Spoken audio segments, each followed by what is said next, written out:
The reward of a lifetime. The war was over. The stars were quiet again. After years of fighting in space, the human race had survived. But only just.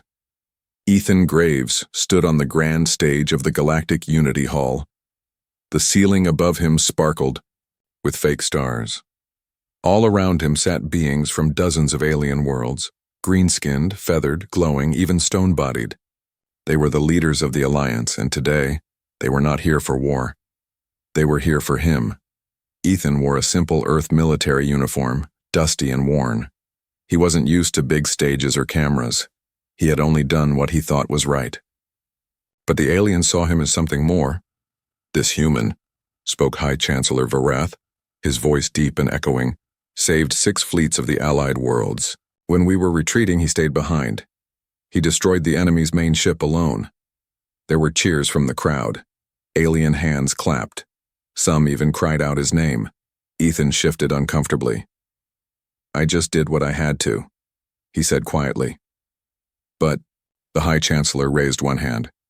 As thanks for your unmatched bravery, we offer you a reward, one only a human could understand. Ethan blinked.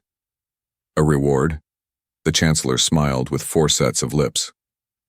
By ancient galactic law, you may now marry as many alien women as you choose. Across our 39 races, you have the right to take a mate or many.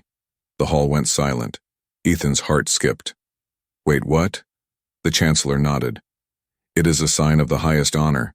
You will be protected, served, loved, and you will be remembered. The crowd broke into applause again. This time, Ethan couldn't hide his confusion. He turned to General Hark from Earth's military, who only shrugged and whispered, It's a big deal to them. Say yes, or it'll be an insult. Ethan looked back at the crowd. Dozens, maybe hundreds of alien women were staring at him. Some looked shy, others bold. One tall warrior with glowing blue skin even winked. Ethan cleared his throat. I accept? Cheers exploded through the chamber like thunder. But deep in the back of the crowd, one figure didn't clap.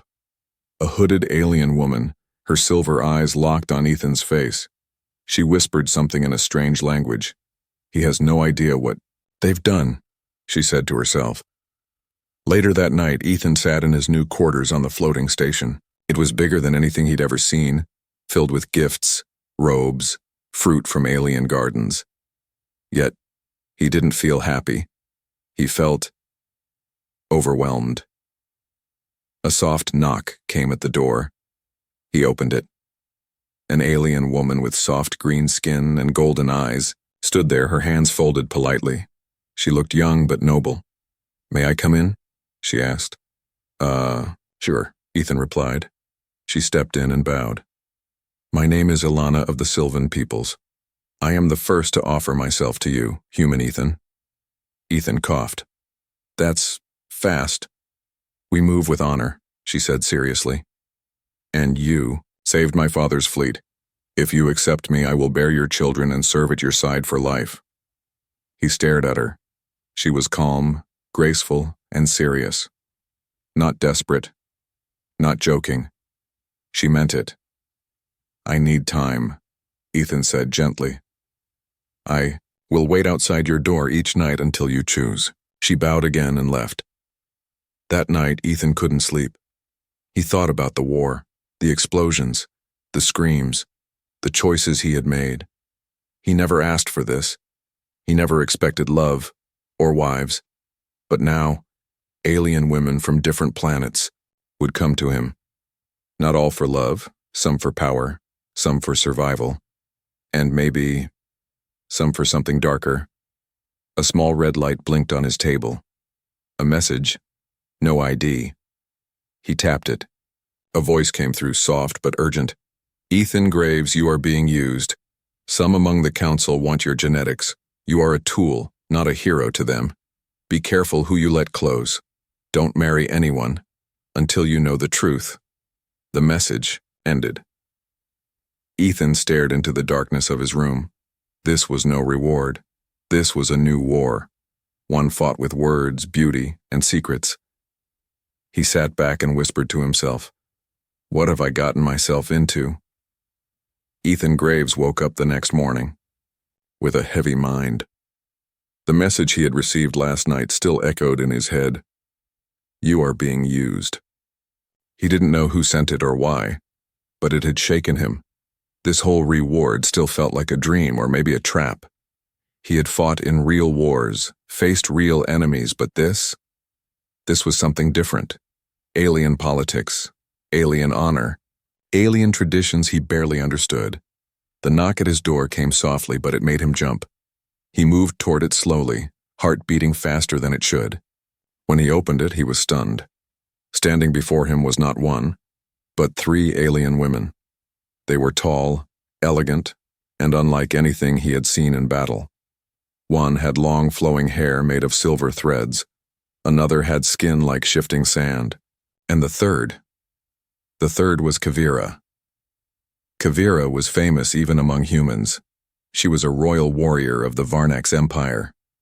Her body was marked with glowing blue tattoos that shifted with her emotions. Her sharp black armor wrapped around her like a second skin. But today she wore a white ceremonial robe. She stepped forward and spoke without hesitation. I am Kavira, daughter of flame. I offer myself to you, Ethan Graves, as your first. Ethan blinked. Wait. First? She nodded once. First among equals. I do not mind sharing if you prove worthy. The silver-haired woman smiled, politely. We were told we could meet you, but it seems Kavira wants to skip the line. Kavira growled low, not at them, but at the suggestion of delay. I don't understand, Ethan said, stepping back. Why do you want to marry me? You don't even know me. Kavira placed one hand over her chest. You saved the lives of thousands. You did not run from death. My people value strength, and I want strong children. Ethan felt his face burn. Children? Yes, she said simply. I do not want gifts or comfort.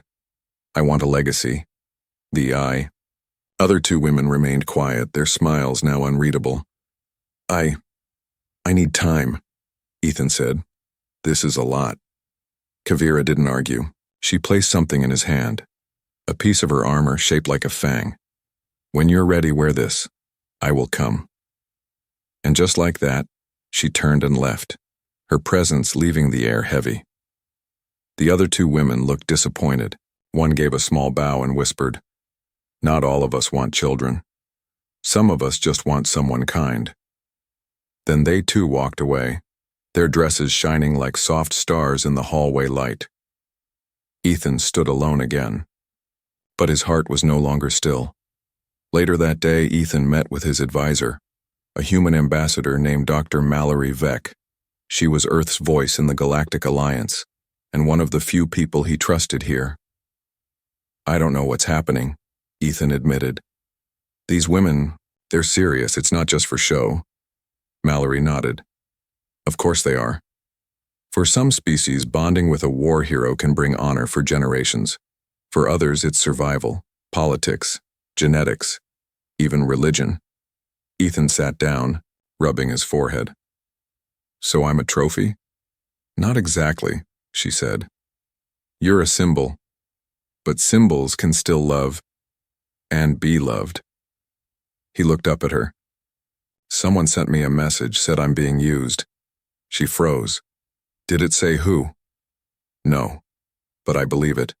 Something's off. She leaned closer. Then be careful. Don't rush. The moment you say yes to one of them, the others might see it as a challenge. And some don't take rejection kindly. That night, Ethan was back in his quarters. He placed Kavira's fang token on the table. It glowed softly, pulsing like a heartbeat. He stared at it. Was she serious? Would she truly become his wife if he wore it? Before he could decide, the lights dimmed suddenly. A shadow moved near the window. He reached for his sidearm out of instinct, but the figure stepped into the light calmly. It was the hooded woman from the ceremony, the one who hadn't clapped. Her eyes were still silver, still piercing. You're in danger, she whispered. Who are you? Call me Thera. I was once like them. I know how this works. Then help me understand. She looked at Kavira's token. That one wants power. She wants her bloodline in your name. If you choose her, you won't die, but your freedom will. Ethan frowned. And the others? Some will love you. Some will lie. But one will betray you. Soon. Before he could ask more, she turned and vanished into the hallway like Missed. Ethan sat back staring at the token again. His mind spun with questions. Was this love? Was it a trap? Or was he playing a game where he didn't even know the rules? And in the shadows of the Galactic Hall, more eyes were watching. Ethan Graves sat alone, the soft glow of alien lights dancing on the metal walls of his quarters. The galaxy outside looked calm, beautiful, full of stars and wonder. But inside this station, things were changing, fast. What started as a reward now felt like something far more complicated. He was being watched, offered, whispered to. Everyone was smiling, but behind those smiles Ethan could feel something dark moving. He hadn't told anyone about Thera, the hooded alien who warned him. He didn't even know if she was real or a trick from his tired mind. But her words haunted him. One will betray you. Soon. That morning, as he walked into the garden hall, a floating chamber filled with plants from 100 worlds, he noticed something strange. Alien women were gathered there in groups, talking quietly, some staring at him with curiosity, some with hunger in their eyes. One, however, stood apart. A quiet healer named Lise, with soft coral skin and gentle eyes. She had not spoken a word to him until now. Human Ethan, she said softly, approaching with a small bundle of leaves and glowing flowers. These are for you. They calm the mind. Thanks, he said, accepting the gift. Are you interested in being one of the wives, too? She smiled, but it was sad. I was asked to come, but I didn't come to marry. I came to watch, and to warn you. Ethan's heart skipped. Warn me? About what? She looked around. Not here. Meet me at the Star Garden tonight, alone. Before he could reply, another woman interrupted. This one was tall, shining like silver, her eyes hard and sharp. Her name was Sarva, a diplomat from the ice planet Drexil. She had already spoken to the council, announcing her intent to bond with Ethan. Be careful who you trust, she said with a smile as cold as her planet. Some aliens like to play with your heart before cutting it open. Ethan forced a chuckle. Sounds romantic. She leaned closer. In our culture, bonding means blending souls. Some species don't survive it. He frowned. Are you warning me or threatening me? Just educating you, she whispered and walked away, her long silver dress trailing behind her like frost. Ethan turned back to Lise, but she was gone. That night, Ethan went to the Star Garden. It was quiet there, floating vines glowing blue, soft music playing from unseen crystals. It felt peaceful, safe. Lise was already waiting. I shouldn't stay long, she said, looking over her shoulder.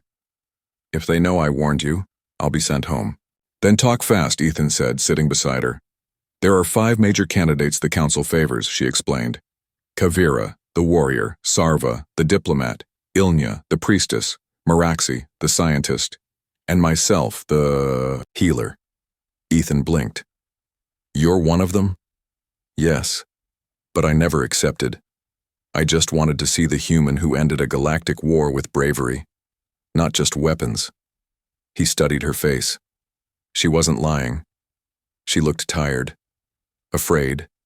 They think you're the key, she continued, not just to peace but evolution. Your DNA survived radiation, gravity shifts, even the hive mind assault. Some believe your genes are divine. Ethan stood up. So I'm a breeding project? She shook her head. Not all of us see it that way. But there are powerful forces who do. One of the women, they don't care about you, only the outcome. Ethan's jaw clenched. Who? I can't say, she said, But if you choose wrong, you won't live long enough to find out. Suddenly, the garden lights flickered. A hum filled the air.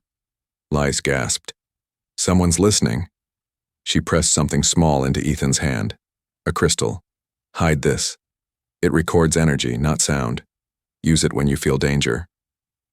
Before he could ask more, she vanished into the shadows, moving fast. The next day, Kavira returned. This time she wasn't alone. She brought her mother, General Kates, a powerful figure in the Varnax Empire. They came dressed not for love, but for war. We wish to move forward with the First Union, Kates said. Delay weakens your honor, human. Ethan stayed calm. I haven't decided anything. Kavira stepped forward. I thought you would be strong enough to choose. I am strong enough to wait. The general frowned. You insult our name. I protect my life, Ethan replied. And maybe yours too.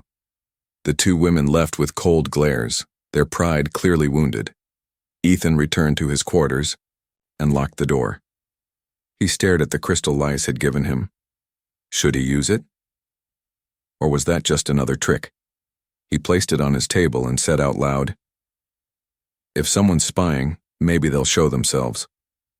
For a while nothing happened, but then a small spark. The crystal glowed.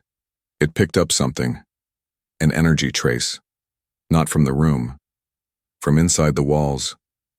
Ethan moved closer. A voice whispered from the crystal, just one word. Run. He grabbed it and stepped back. The lights in his room flickered once, then everything went dark.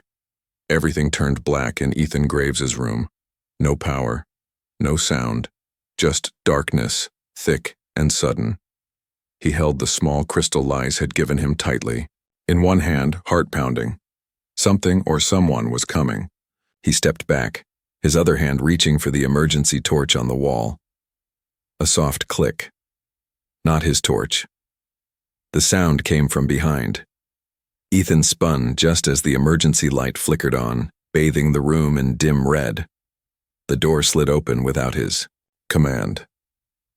Standing there framed by red light was Ilnya, the priestess. She wore robes of shifting purple and gold, and her eyes seemed to glow with strange energy. Her hands were empty, open, but her presence made the air feel heavy. I mean no harm, she said softly. Ethan didn't relax. Then why come during a blackout? I came because the others already made their moves. Kavira used pressure, Sarva used fear, Lys used sympathy. I used truth. Ethan narrowed his eyes. You were listening too? She smiled gently. Not me. But there are those who track every word you speak. You are the center of the game now, Ethan. You must play. I didn't ask for this game. None of us did, but we play or we disappear. Ilnya walked slowly into the room, letting the door seal behind her. There's an emergency meeting of the High Council in 2 hours, she said. They plan to pressure you into choosing. The longer you delay, the more risk you bring to Earth. The peace deal is tied to your decision. Ethan couldn't believe it. So the entire galaxy is waiting on who I marry. In a way, yes, she said. To the old races, this is more than marriage. It's alliance, legacy, power, and they fear your indecision. He paced the room. And if I choose wrong?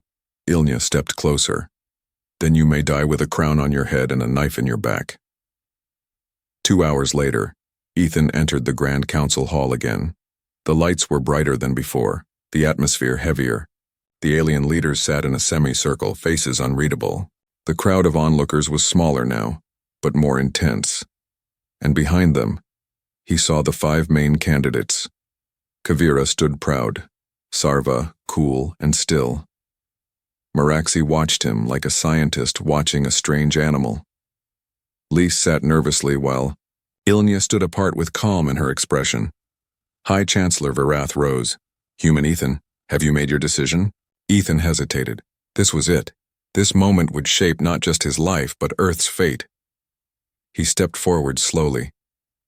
Before I choose, I want to ask each of them one question. The Chancellor frowned. This is not custom. It's human custom, Ethan interrupted. If I'm to marry someone, I deserve one answer from each. The council buzzed, but Virath finally nodded. Very well. Ethan turned to Kavira. If I lost everything, my name, my body, my strength, would you still want me? Kavira looked confused at first, then answered, You are a warrior. Even in ruin, you would be mine, and I would rebuild you. Ethan nodded and moved to Sarva. If I say no to you, what would you do? Sarva's silver lips curved. I would smile, then do what my kind has always done. Take what should have been mine. The crowd stirred. Some gasped. Some laughed quietly. Ethan turned to Meraxi, the scientist. If I asked you to forget genetics and just be a wife, could you? Meraxi tilted her head. I find curiosity in all things, even domestic life. But I cannot promise boredom won't break us. Then to Ilnya. Why are you really here? Ilnya gave a quiet smile. Because I believe that if even one human heart can bring peace, then perhaps I was wrong to stop hoping. Lastly, Ethan faced Lise. Her eyes were wide, nervous. He spoke gently. If I chose no one, what would you do? Lise stood slowly. I would return home and pray another war doesn't follow, and I would remember you, not as a prize, but as a man. The room was silent. Ethan stepped back and breathed. I will not choose today, he said clearly. I will not be forced into a future I don't understand. I need more time because I want this to be real. Not politics, not power, not fear. Gasps, murmurs, a few angry shouts. Vrath raised his hand. Then Earth will remain in pause. The treaty will not be sealed. So be it, Ethan replied. He walked out of the hall without looking back. That night, he found his quarters guarded. 2 robotic sentries, red-eyed and silent. Someone had added extra protection.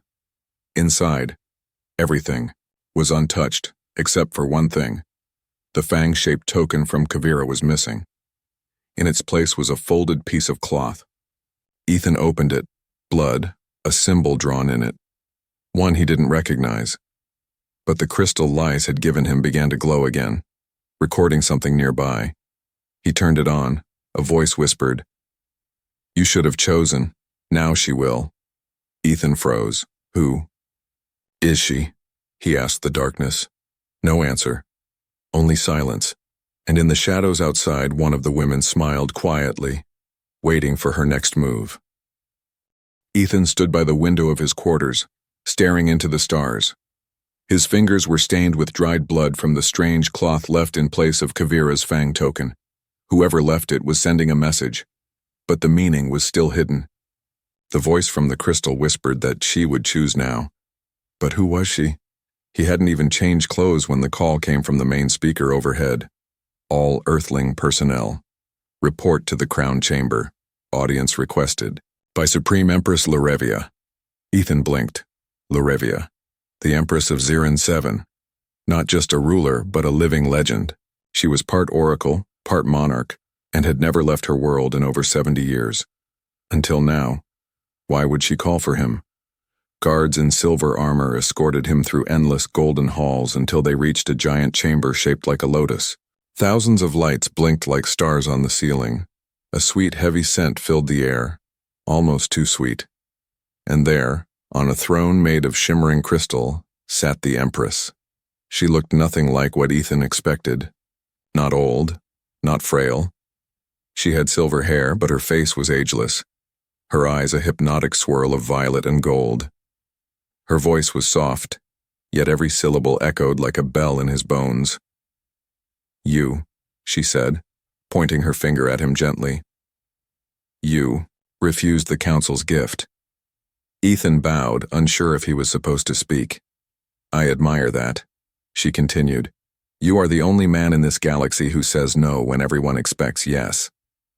He finally replied. With respect, Your Majesty, I didn't come here to be part of a game. But it is a game, she said, rising slowly from her throne.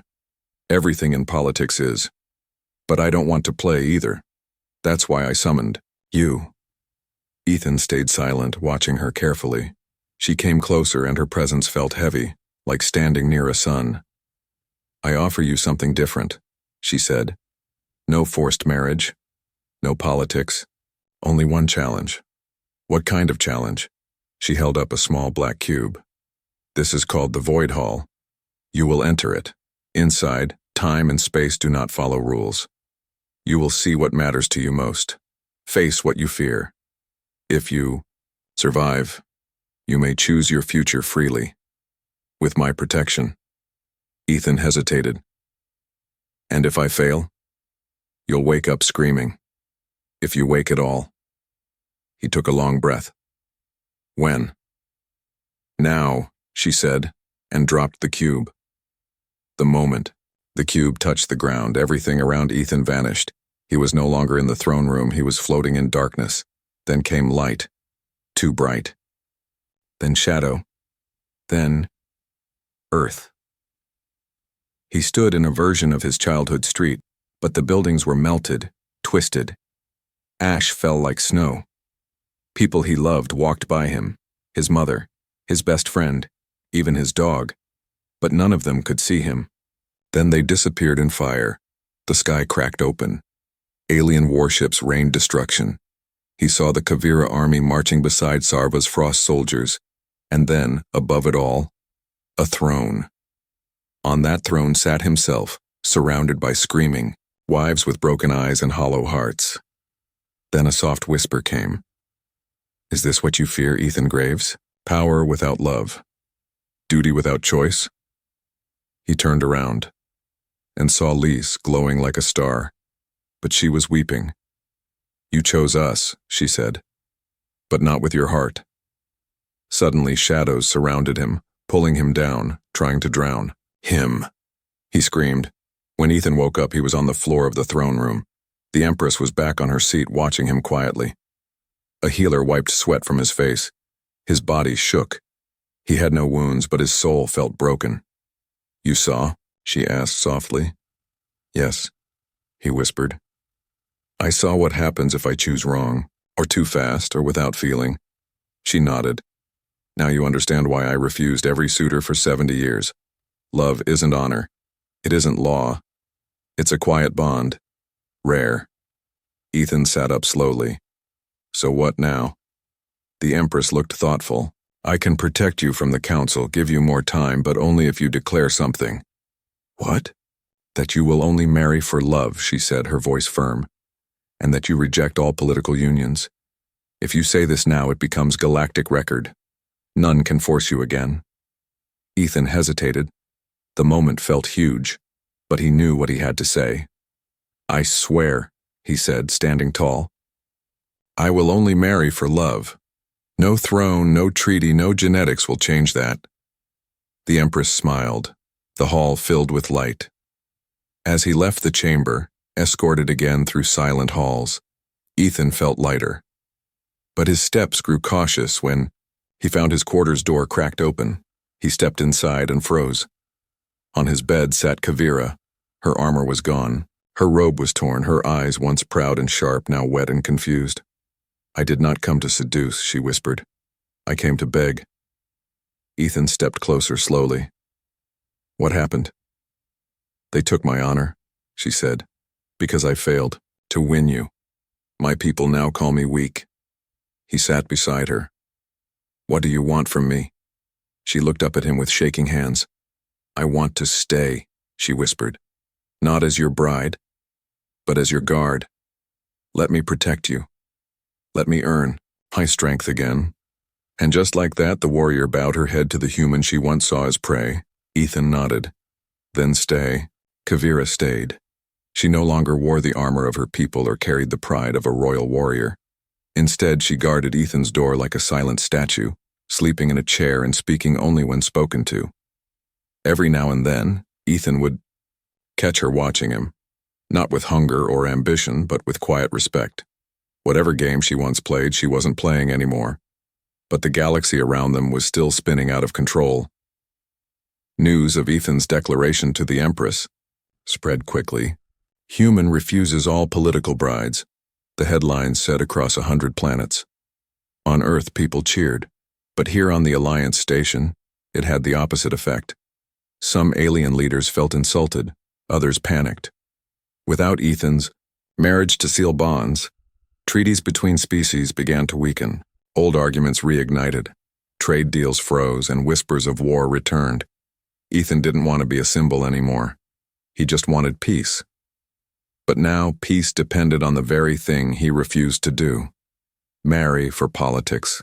Ambassador Mallory Veck stormed into his quarters one morning, her face pale. "You've started something too big," she said. "Without those unions, Earth might lose its seat in the Alliance." Ethan stood firm. "I won't marry someone I don't love. That's not peace, that's slavery with flowers." Kavira stood at the wall, silent as always, her hand resting near her blade. Mallory sighed. "You're not wrong, but that doesn't stop what's coming. Someone has to fix this, or the blood will start flowing again."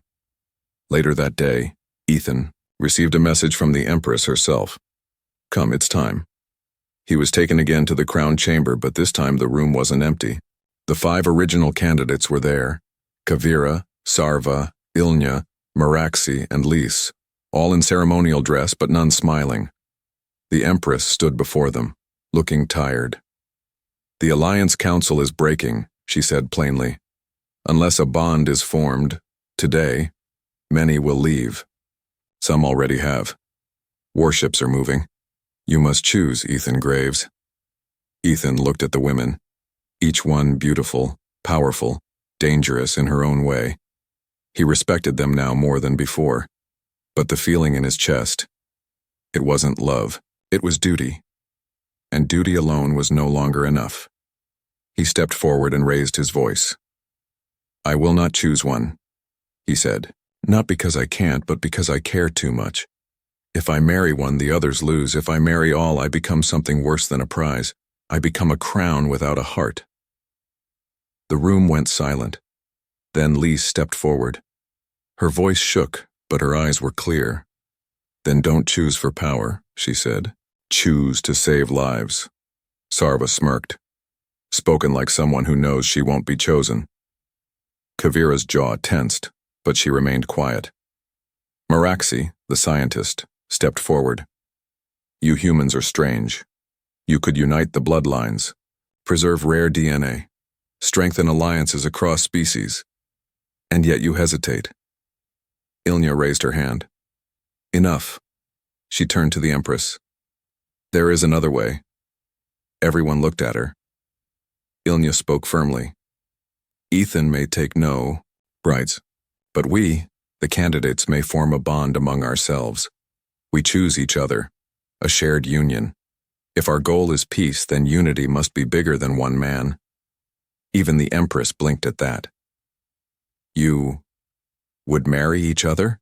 she asked. Ilnya nodded. "Not all of us as wives, some as sisters in purpose, guardians, allies, and Ethan will be our guide, not our master." Lys smiled for the first time. Sarva rolled her eyes but didn't object. Meraxi shrugged. "Science favors change." Kavira looked at Ethan. "I already serve without demand." The Empress stepped back, thoughtful. "It is irregular, but it could work." Ethan took a deep breath. "If this bond can keep peace," he said, "and give you freedom too, then I agree." The announcement sent shockwaves across the galaxy. Headlines changed. New union formed, peace through shared vows. The Yao, 5 women were no longer candidates but leaders of a new council, the Circle of Flame and Frost. Ethan became their ambassador, protector, and, quietly, their friend. The crystal Lys had given him no longer glowed with danger, but with memory. He kept it in a box beside his bed where it flickered gently like a heartbeat. The threats didn't disappear overnight. Some species rejected the Union. Some envoys walked out of meetings. But the major powers held strong, and the warships returned to their docks. Peace, fragile and strange, was born again. One night, Ethan stood on the balcony of the station, looking out into the endless dark. Kavira stepped beside him. "You saved more lives with words than I ever did with swords," she said. Ethan smiled softly. You still carry one? She shrugged. Old habits. Then she looked at him, serious. Do you love any of us? He looked up at the stars. I don't know yet, he said, but I know this, I'd die for you. Kavira smiled. A real one. No mask. No politics. That, she said, is a good start. Months passed. The galaxy no longer whispered about Ethan Graves. They spoke his name openly now. Not as a hero of war, but as the first human who refused power, marriage, and tradition. And still saved everything. Across star systems, alien children studied him in their lessons. Farmers on desert moons spoke of him while repairing machines.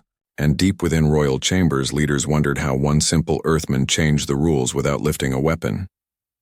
But Ethan wasn't concerned about fame. He was busy building something real.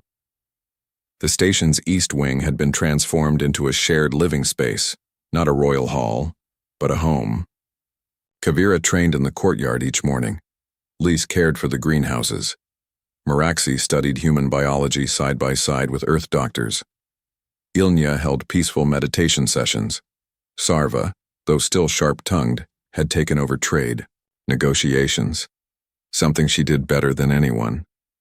They didn't call themselves Ethan's wives. They called themselves the Circle, a union of 5 alien women who had once been offered like prizes, and now stood as leaders. And Ethan? He had become the quiet center of their storm. He cooked breakfast. He fixed broken lights. He sat with each of them when they were tired, angry, or confused. He didn't try to lead them. He simply stood beside them. That, more than any title, made him powerful in their eyes. One evening, a small ceremony was held in the Star Garden. It wasn't a wedding. It was something older, simpler, human, a vow. Each woman stepped forward under the starlight and spoke, not to the galaxy, but to Ethan Kavira, eyes full of pride, said, You taught me strength is more than battle. I vow to protect what we build together. Lise placed a flower in Ethan's hand and whispered, You showed me kindness when I was afraid. I vow to bring peace wherever you walk. Ilnya touched his heart and said, You reminded me to believe in hope again. I vow to guide with truth. Meraxi grinned and said, You made me curious again. I vow to never stop asking why. Sarva rolled her eyes but smiled. You didn't run when I was cruel. I vow to be brave enough to change. Then they all looked to Ethan. He didn't have a speech prepared. He simply held out his hands.